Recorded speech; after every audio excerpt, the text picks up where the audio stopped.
Sure. Well, what I think with masks is always go for something that's going to work, but is also going to fit and be comfortable. So one of the things I like about double masking is if it frankly keeps things on your face. You can have a really good quality mask. Here I've got one. This is called a KN95. It's a sort of semi-rigid.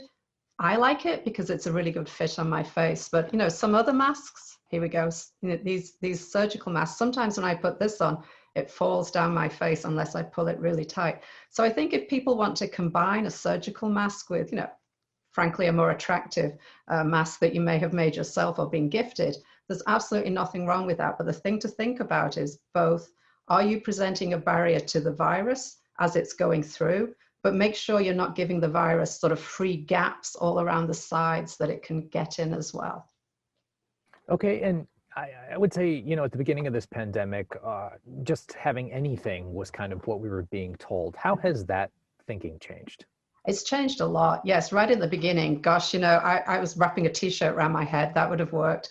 But now you can really get a lot of pretty good quality masks. Again, I just showed you this one called a KN95. It forms like, a sort of a beak. It's kind of a strange look. But there's also this type. This is from South Korea. It's a KF94. Also has a good fit around you. And then, these standard surgical masks are very easily available. So I say to people, use a good quality mask like this.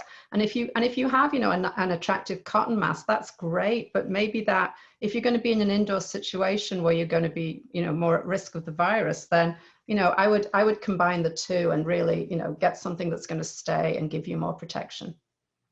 It's often hard for a lot of us to kind of visualize on such a small level, like what's going on with the virus, why maybe multiple layers would be helpful. What would you say about that?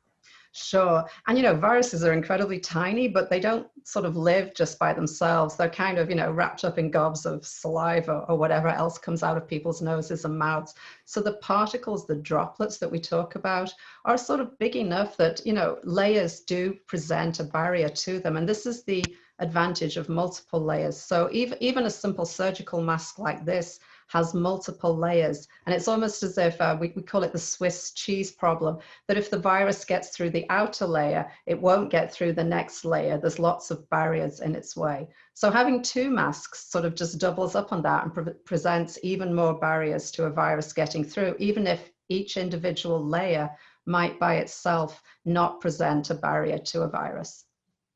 Now, I've kind of heard two different things. One is like, make sure it's a good mask. And the other is like, yeah, multiple layers could be beneficial. But if you were to advise somebody, which one do you think is most beneficial? Sure. Honestly, the one that's most beneficial is the one that stays on your face up above your nose, that you're not uncomfortable fiddling with it and it's not dropping down. So I think, different faces and shapes, different things work for people. Again, for my face, the KN95 works really well. I'm comfortable wearing that all day. My husband prefers this, and so that's what I give him.